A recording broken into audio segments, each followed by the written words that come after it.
todo mundo já sabe, né? A quaresma são os 40 dias, tá, não, vamos fundamentar a quaresma. A quaresma surgiu em 325 depois de Cristo, no Concílio de Nicéia. Existiu um porquê de surgir no Concílio de Nicéia. Os niceanos queriam, os cristãos niceanos queriam uma época para poder se aproximar de Cristo e se aproximar de Deus.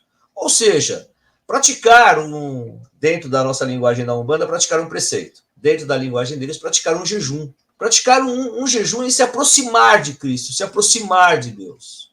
Eles queriam essa época. Um tempo. Eles queriam um tempo e essa época. E aí, dentro do Concílio de Nicéia, ficou determinado que, após o equinócio de primavera, por isso que todo ano é uma data diferente, nunca é a mesma data, porque nós seguimos o equinócio da primavera.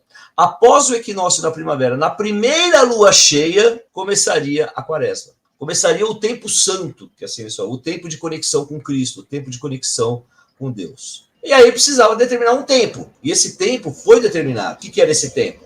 Os 40 dias. O número 40, para quem já estudou a Bíblia, ou para quem já teve a oportunidade de ler a Bíblia, mesmo você umbandista, eu aconselho, sim, estudar outras religiões. Eu não digo praticar outras religiões, mas eu aconselho estudar outras religiões, para você poder entender alguns fundamentos que existem na nossa própria religião. E entender também os fundamentos das outras religiões. Porque é muito fácil apontar o dedo. Verdade seja dita, a recíproca não é verdadeira. Porque os irmãos cristãos preferem apontar o dedo ao invés de nos perguntar e de entender os nossos fundamentos.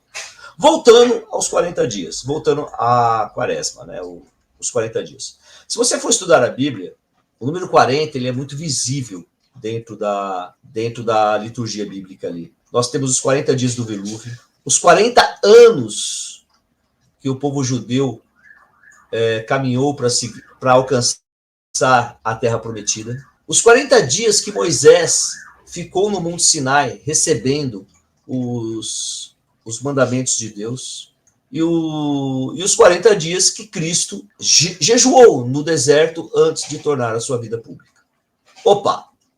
Antes de tornar a sua vida pública. Então existe uma lacuna dentro desse ponto. Porque todo mundo fala que, pelo menos é assim, né? Todo mundo fala que após a quaresma comemora-se a morte e ressurreição de Cristo. Pelo menos tem sido assim todos os anos aqui, desde quando eu nasci. Só que a quaresma, ela na realidade, se for seguir os 40 dias de Cristo penitenciando, jejuando no deserto, foi antes dele se tornar a vida pública, foi antes dele começar a ter apóstolos, fazer os seus milagres, foi antes. Não foi os 40 dias no deserto, e depois dos 40 dias no deserto, ele já sofreu a traição de Judas, morreu e foi crucificado. Não.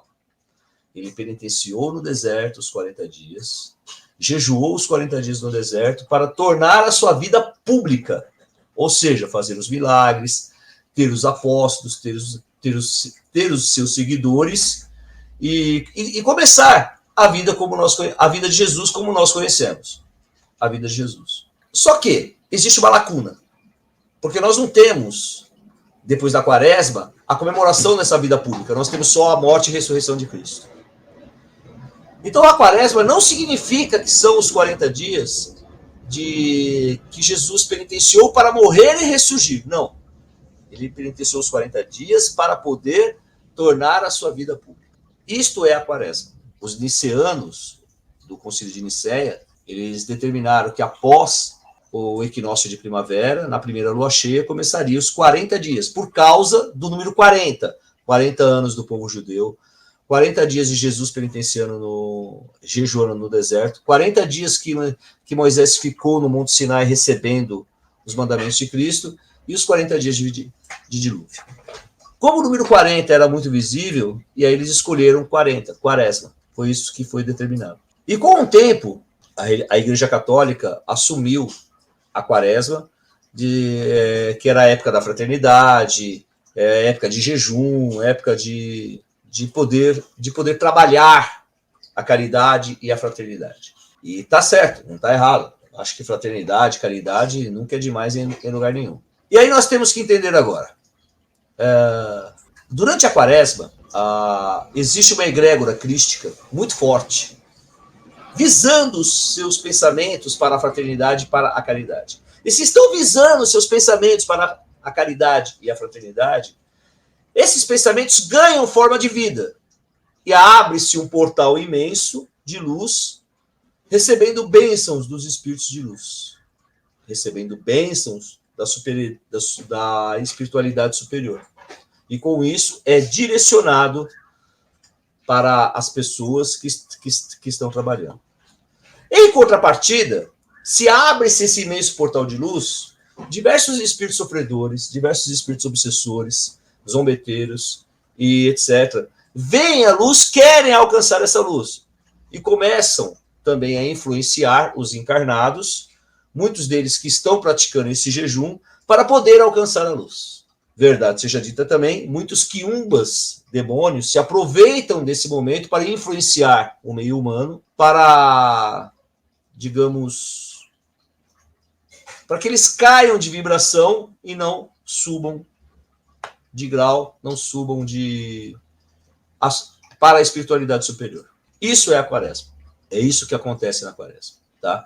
A Umbanda não tem nada a ver com a quaresma, e a quaresma não tem nada a ver com a Umbanda. No entanto, a Umbanda trabalha com energias. E se nós trabalhamos com energias, e existe essa energia da egrégora crística, e existe essa energia do astral inferior influenciando vivos e até mesmo desencarnados, a Umbanda entra em jogo. A Umbanda entra no jogo para poder ajudar aqueles que estão com o pensamento, mesmo que seja na egrégora crística, para poder alcançar o seu objetivo e combater aqueles que querem derrubar os que são facilmente influenciados. A Umbanda entra assim no jogo. Eu sei que muitos falam que a quaresma não tem nada a ver com a Umbanda, e eu também acho que também não tem nada a ver, mas nós trabalhamos com energias. E se nós trabalhamos com energias, as energias estão aí para serem trabalhadas. Isso é a quaresma. Principal, o que é a quaresma? A quaresma é isso.